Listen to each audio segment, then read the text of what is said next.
السلام علیکم ورحمۃ اللہ وبرکاتہ۔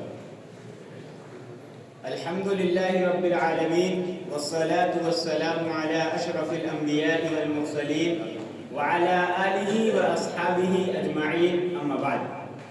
قال اللہ تعالی فی القرآن المجید: اعوذ باللہ من الشیطان الرجیم، بسم اللہ الرحمن الرحیم۔ انہم فتیۃ آمنوا بربہم وزدناہم ہدی۔ صدر انجمن، مشفق اساتذہ کرام، محترم حکم صاحبان اور میرے عزیز بھائیوں، آج کی اس سالانہ انجمن میں میرا موضوع ہے اصلاح معاشرہ میں نوجوانوں کا کردار۔ سامعین کرام، معاشرہ کے معنی باہم مل جل کر زندگی بسر کرنے کے ہیں۔ اس سے مراد افراد کا وہ مجموعہ ہے جو اجتماعی مفادات کے لیے اکٹھے ہو کر زندگی گزاریں۔ ان افراد میں نوجوان معاشرتی ترقی میں ریڑھ کی ہڈی کی حیثیت رکھتے ہیں، کیونکہ نوجوان ایک ایسا طبقہ ہے جو ہر دور میں ہر قوم کے لیے باعث فخر رہا ہے۔ اگر کسی بھی مثالی قوم کی تاریخ پر نظر ڈالی جائے تو ہمیں معلوم ہوگا کہ اس قوم کی ترقی اور خوشحالی میں سب سے بڑا کردار نوجوانوں کا دکھائی دیتا ہے۔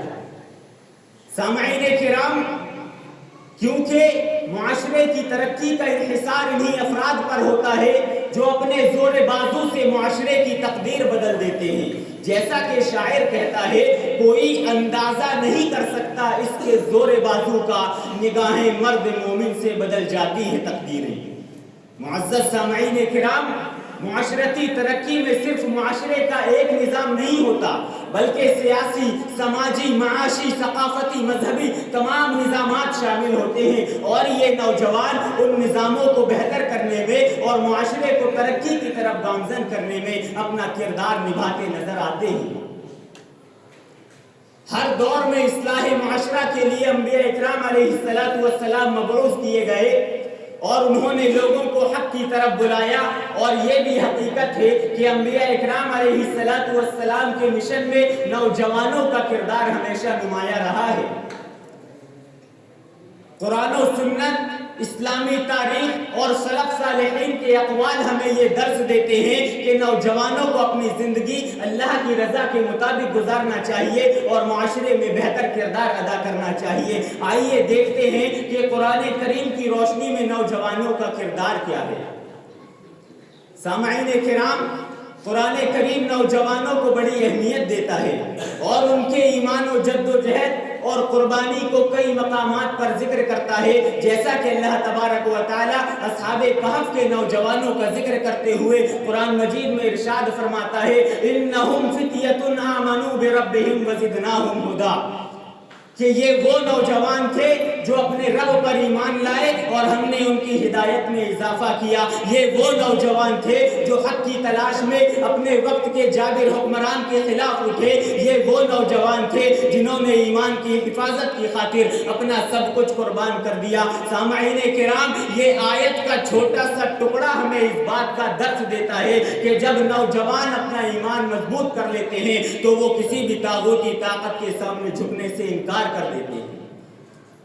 اسی طرح اللہ تبارک و تعالی حضرت ابراہیم علیہ السلام کا ذکر کرتے ہوئے قرآن مجید میں ارشاد فرماتا ہے، جب حضرت ابراہیم علیہ السلام اپنی قوم کے بت خانے میں داخل ہوئے اور جھوٹے معبودوں کو دیکھ کر توحید الہی کے جذبے سے جلال میں آ گئے اور تمام بتوں کو توڑ ڈالا، جب قوم کے لوگوں نے اپنے معبودوں کا یہ حال دیکھا تو کہنے لگے: قالوا من فعل هذا بآلهتنا انه لمن الظالمین قالوا سمعنا فتى يذكرهم يقال له ابراہیم، کہ ہمارے معبودوں کے ساتھ یہ معاملہ کس نے کیا؟